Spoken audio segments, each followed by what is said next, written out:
I'm gonna call it a Chinese diesel generator. Are they fixable and are they worth it? Take them out. And the breather. So we get that metal part pulled off there. Air cooled stuff's pretty good. The injection pump.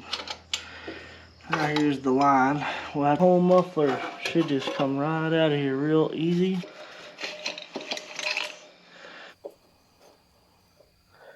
But I'll start right here. Just run it down to touch.